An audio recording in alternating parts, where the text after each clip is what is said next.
కాటారం గ్రామ పంచాయతీలోని అయ్యప్ప టెంపుల్ సమీపంలో శ్రీధర్ బాబు గారు వేసినటువంటి 10 లక్షల రోడ్డు మా నాయకుడు ఇక్కడ గుంతలు గుంతలుగా ఉంటే ఈ ప్రజల బాధలను చూడలేక 10 లక్షలతోటి రోడ్డును శాంక్షన్ చేసి ప్రజల కష్టాలను తీర్చిరని చెప్పి ఇక్కడ గతంలో రోడే లేని విధంగా వాళ్ళు మాట్లాడడం జరిగింది. అయితే ఈ శిలాఫలకాన్ని పలగొట్టడానికి ప్రధాన కారణం మీ కాంగ్రెస్ నాయకులే అని చెప్పి ఇక్కడ ఉన్నటువంటి కాంగ్రెస్ నాయకులు కళ్ళు తెరవాలని చెప్పి నేను ఫస్ట్ మొదట కోరుతున్నాను. ఇక్కడ ఉన్నటువంటి మా బీసీ ఎస్సీ ఎస్టీ శూద్ర జాతికి చెందినటువంటి ఈ కులాలను ఇక్కడ ఉన్నటువంటి అగ్రవర్ణ జాతికి చెందినటువంటి వ్యక్తి ఇక్కడ ఈ కులాల మధ్య చిచ్చులు పెట్టి విభజించు పాలించు అనే నిదానంతో ఈ కులాల మధ్య చిచ్చులు పెట్టి కలిసి ఉండేటువంటి కులాలను దూరం చేయడం కొరకు ప్రయత్నం చేస్తూ ఉన్నాడు.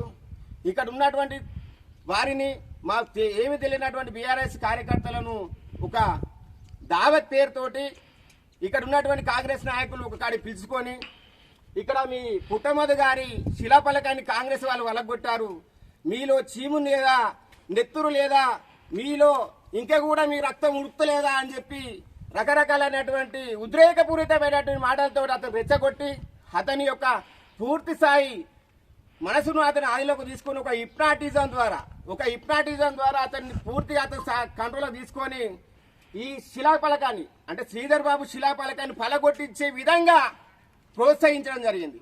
ప్రోత్సహించినటువంటి వ్యక్తులు వాళ్ళే దగ్గరుండి ఆ శిలాఫలకాన్ని పలగొట్టించి వాళ్ళే మళ్ళీ ఆ సీసీ కెమెరాలు పడే విధంగా అరే వీళ్ళు పలగొట్టదని చెప్పి అటు ఇటు దొబ్బి కొట్టి వెళ్ళగొట్టడం జరుగుతుంది. అంటే అక్కడ సారు దృష్టిలో మేము గొప్పోళ్ళం అని చెప్పుకోవడం కొరకు అతను దొబ్బడం ద్వారా మేము గొప్పోళ్ళం అవుతామని చెప్పి ఇక్కడ ఉన్నటువంటి పలగొట్టించే విధంగా ప్రేరేపితం చేసి మళ్ళా పలగొట్టిన తర్వాత ఇక్కడ ఉన్నటువంటి స్థానిక కాంగ్రెస్ నాయకులకు ఫోన్ చేసి ఇక్కడ ఉన్నటువంటి బీఆర్ఎస్ కార్యకర్తలు మన శ్రీధర్ బాబు గారు శిలాఫలకాలు వలగొట్టిర్రు, వీళ్ళ మీద మనం ప్రెస్ మీట్ పెట్టాలి, మన మీద కేసు పెట్టాలనే ఆలోచనతోటి ఇమీడియట్లీ అందరు జమ ప్రెస్ మీట్ పెట్టి పోలీస్ స్టేషన్లో ఫిర్యాదు చేయడం జరుగుతుంది. అంటే ఇక్కడ దొంగ ఎవడు అంటే ఈ దొంగనే కాంగ్రెస్ వాళ్ళు అని చెప్పి ఈ సమాజానికి గుర్తుంచుకోవాలి.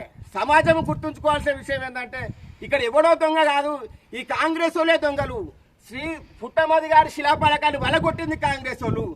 శ్రీధర్ బాబు గారి శిలాఫలకాన్ని పలగొట్టించే విధంగా రేకెత్తించి మా నాయకుని బర్త్డే సందర్భంగా ఇక్కడ ఈ ప్రాంతంలో పుట్టమధు గారి పేరు బలంగా నాటకపోవడం, వచ్చే ఎలక్షన్లో గెలుస్తాడనే ఆలోచనతోటి ఏ విధంగానైనా ఇక్కడ అణచివేత గురి చేయాలి, ఈ ప్రజలల్లా తప్పుడు ప్రచారం తీసుకుపోవడం కొరకు శ్రీధర్ బాబు గారి శిలాఫలకాలు వలగొట్టించే విధంగా చేసిందే కాంగ్రెస్ వాళ్ళు అని చెప్పి నేను తెలియజేస్తున్నాను. రానున్న రోజులలో ఈ కాంగ్రెస్ నాయకులకు తగిన గుజాపాఠం చెప్పి వారికి బుద్ధి వచ్చే విధంగా ఇక్కడ ఉన్న ప్రజలకు సమాధానం చెప్తారని చెప్పి ప్రజలు సమాధానం చెప్తారని తెలియజేస్తున్నాను.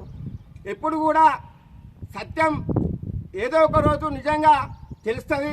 అబద్ధం అనేది ఊరు దాటిపోయినా కానీ నిజం కొద్దిగా లేట్ అవుతుంది. ఈ 2 సంవత్సరాల టైంలో ఈ నిజం అనేది ఖచ్చితంగా బయటపడుతుంది.